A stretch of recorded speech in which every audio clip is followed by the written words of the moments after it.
Hey guys, अस्सलाम वालेकुम, welcome back to BTV spy. How are you doing? Thank you so much guys आपके support के लिए। So guys, आज की इस वीडियो में मैं हॉरर मिनी सीरीज कैंडी को कंप्लीट एक्सप्लेन करूंगी। इस मिनी सीरीज के डायरेक्टर हैं निक एंटोस्का। इस मिनी सीरीज की मेन लीड रोल हैं जेसिका बिल। हॉलो कैंडी एक ट्रू क्राइम बेस्ड सीरीज है जिसका वाकया कुछ यूँ है।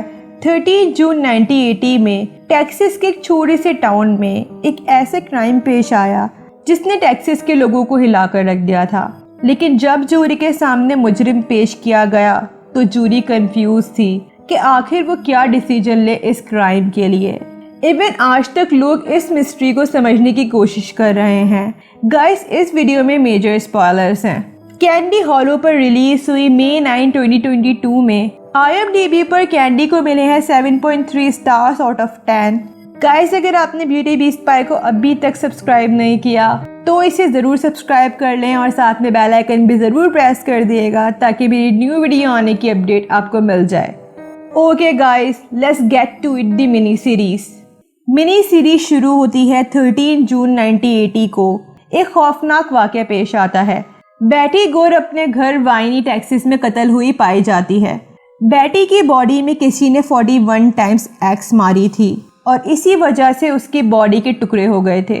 कैंडी मेकर्स का कहना है कि इस मिनी सीरीज के कुछ पार्ट्स ख्याली हैं, लेकिन इस सीरीज की ट्रू क्राइम स्टोरी की कहानी को छेड़ा नहीं गया है।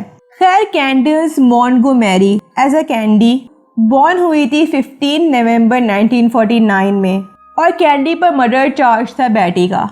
इस बात ने सब लोगों को शॉक में डाल दिया था और इस केस को मीडिया की तरफ से बहुत मकबूलियत मिली। बात तो यहाँ ये थी कि इस केस से ज़्यादा कोर्ट ट्रायल अपने अंदर कंफ्यूज थी।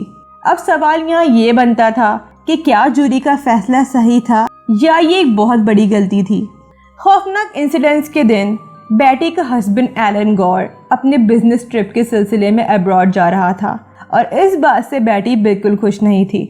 बेटी के पास्ट एक्सपीरियंसेस काफ़ी अच्छे नहीं रहे थे, इसीलिए उसे हर वक्त अटेंशन की ज़रूरत थी और अब बेटी एक गैर महफूज इंसान बन गई थी। बेटी पहले ऐसी नहीं थी, लेकिन उसके घर के हालात ने उसे ऐसा बना दिया था और वो अपने ही घर में कैदियों की तरह ज़िंदगी गुजार रही थी। बेटी की दूसरी बेटी पैदा होती है और बेटी को डर था कि अब उसकी दूसरी बेटी की सारी जिम्मेदारी फिर एक बार उसके सर पर आ जाएंगी, क्योंकि एलन बेटी की जिम्मेदारियों में उसका साथ नहीं देता था। बेटी दिन ब दिन जज्बाती और बदतमीज होती जा रही थी। इस कंडीशन को सीरीज में बहुत गहराई से बताया गया है। एज अ मदर बेटी पर अपने चाइल्ड की पूरी जिम्मेदारी थी और उस वक्त में चर्च का निज़ाम बहुत अरूज पर था, जिसकी वजह से सोसाइटी के सारे कपल्स एक दूसरे के साथ वक्त गुजारते थे, जबकि एलन की बिजनेस ट्रिप्स की वजह से बेटी अपनी ज़िंदगी में अकेले वक्त गुजार रही थी और वो चाहती थी आज़ादी इस घर से और अपनी जिम्मेदारियों से। खैर, एलन पहुंचता है सेंट पॉल और वो बेटी को कॉल करता है, लेकिन बेटी कॉल अटेंड नहीं कर रही होती। अब एलन पागल हो रहा था कि बेटी आखिर कहाँ गई होगी। इसी वजह से वो कैंडी को कॉल करता है कि वो बेटी को उसके घर जाकर देखे। एलन की बेटी क्रिस्टीना कैंडी के घर पर नाइट स्टे के लिए गई थी, क्योंकि क्रिस्टीना की बेस्टी थी कैंडी की बेटी बेकी। कैंडी एलन से कहती है कि वो आज दिन में ही मिली है बेटी से, जब वो क्रिस्टीना को स्विमिंग सूट लेने गई थी उसके घर। कैंडी और बेटी देखने में बिल्कुल ठीक लग रहे थे, लेकिन यकीनन बेटी के घर में कुछ तो बुरा हुआ था। खैर, एलन कॉल करता है अपने नेबर्स जेरी और रिचर्ड को। एलन का कहना था कि वो उसके घर का मेन डोर तोड़ दें और बेटी को अंदर चेक करने के लिए जाएं, क्योंकि पूरा दिन गुजर गया था और बेटी एलन के फ़ोन का कोई आंसर नहीं कर रही थी। जब पड़ोसी एलन के घर घुसते हैं, उन्हें बेटी की बॉडी रूम में मिलती है जो खून से भरी हुई थी। अब जेरी एलन को बताता है कि किसी ने बेटी को गोली मार दी है, लेकिन उनकी छोटी बेटी जिंदा है। एलन शॉक में आकर कैंडी को कॉल करता है और बताता है कि बेटी को किसी ने गोली मार दी है, लेकिन असल में बेटी को किसी ने एक्स की मदद से कत्ल कर दिया था। फ्लैशबैक में बेटी एक स्कूल टीचर थी और उसका प्रोफेशन खराब हो रहा था उसके अंदर के जंग की वजह से।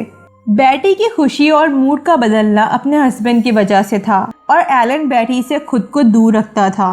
बेटी डिसाइड करती है कि वो अपनी जॉब छोड़ देगी और फुल टाइम हाउसवाइफ बन जाएगी ताकि वो एलन के साथ टाइम गुजार सके। ये कपल डिसाइड करता है कि ये एक चाइल्ड अडॉप्ट करेंगे। अब इनके घर एक 8 साल का बच्चा आता है, डेविड। लेकिन बेटी के लिए डेविड एक डिफ़िकल्ट चाइल्ड था क्योंकि डेविड बेटी के नेचर से बिल्कुल अपोजिट था। इसीलिए बेटी डेविड को वापस ऑर्फनेज भेज देती है। अब बेटी नफ्सियाती होती जा रही थी और दूसरी जगह कैंडेंस एक इंजॉयबल और एक्साइटमेंट से भरी हुई लाइफ गुजार रही थी। लेकिन कैंडेंस का हस्बैंड पैट बोरिंग और इनोसेंट नेचर का था, जिसकी वजह से कैंडेंस को अपने हस्बैंड से शिकायत ही रहती थी। कैंडेंस की सोशल लाइफ काफ़ी अच्छी थी बनिस्बत बेटी के। कैंडेंस खुद को अपने कामों में बिजी रखती थी, जबकि बेटी सोसाइटी की औरतों से काफ़ी ट्रोल होती थी उसके अजीब बिहेवियर की वजह से। कैंडेंस ही थी जिसने बेटी से बात करना शुरू की, तभी इनके बच्चे एक दूसरे के घर स्टे कर लेते थे। लेकिन कैंडेंस को गैर मर्दों की अटेंशन का बहुत शौक था और वो एक दिन अपनी क्लोज फ्रेंड जैकी से कहती है कि उसे वाइल्ड एक्स्ट्रा मैरिटल अफेयर करना है, जिससे उसकी फीकी लाइफ में और मसाला ऐड हो जाए। जैकी कैंडेंस को वार्न करती है कि ऐसा करने से वो अपनी हैप्पी मैरिड लाइफ तबाह कर देगी, लेकिन कैंडेंस को ये रिस्क लेना था। एलन और कैंडेंस एक जगह वॉलीबॉल खेलने जाते थे और इन दोनों की टीम काफ़ी स्ट्रांग थी। खैर, एक दिन वॉलीबॉल प्ले एरिया में कैंडेंस एलन को धड़ल्ले से कह देती है कि वो उसके साथ अफेयर करना चाहती है। नेक्स्ट डे बेटी एलन के ऑफिस कॉल करती है और उसका कहना था कि वो प्रेग्नेंट है।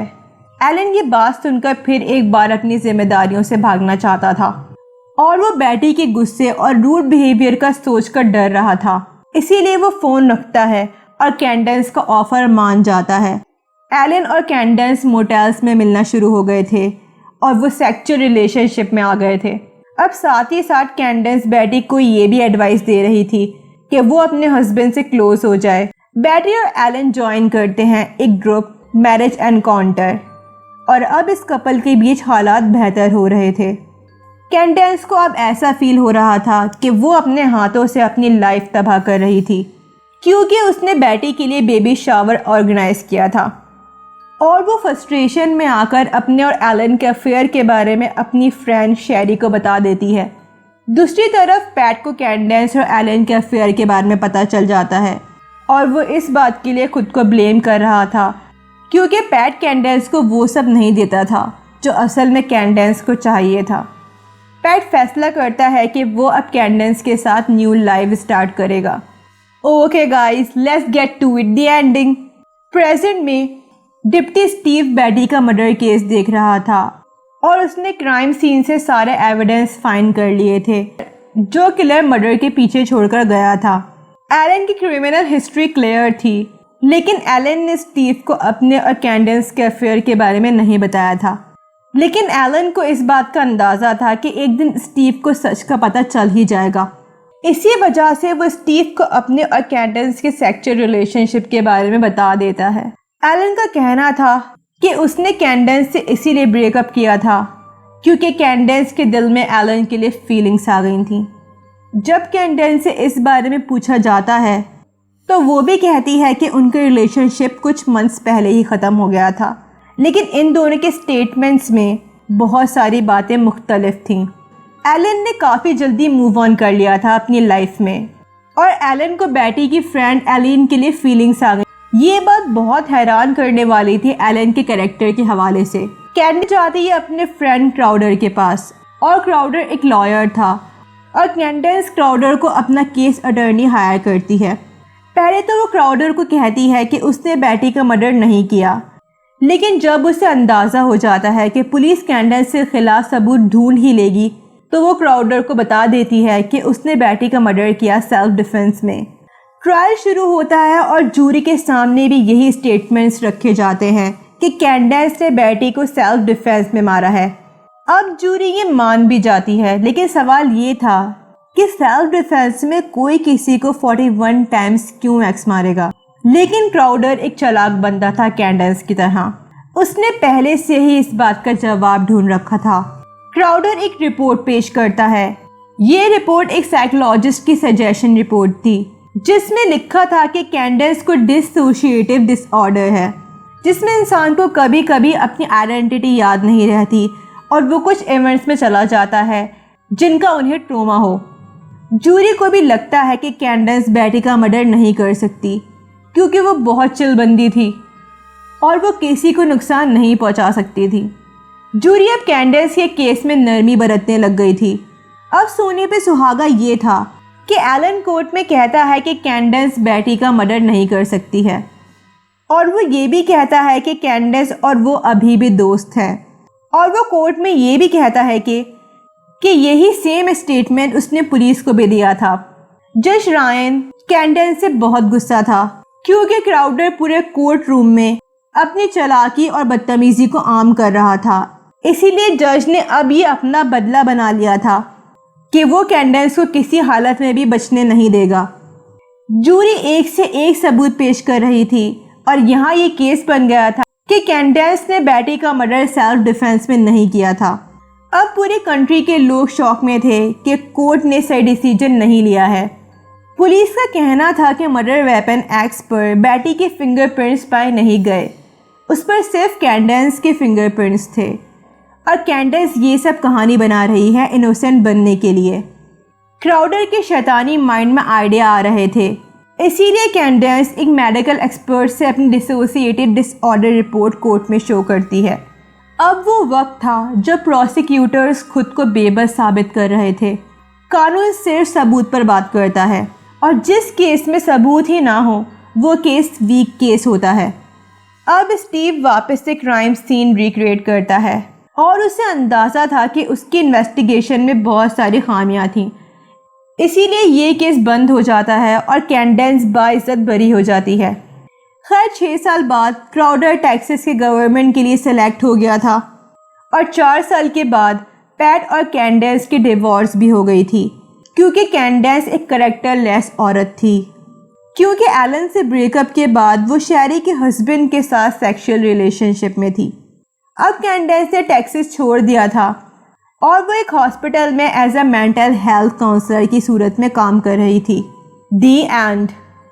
ओके गाइस, आपको ये एक्सप्लेनेशन कैसी लगी कमेंट्स में ज़रूर बताइएगा और अगर आपको किसी मूवी या वेब सीरीज़ की एक्सप्लेनेशन चाहिए तो मुझे कमेंट सेक्शन में वो भी ज़रूर बताइएगा। अपना ख्याल रखिएगा। अल्लाह हाफ़िज़ एंड लव एंड पीस।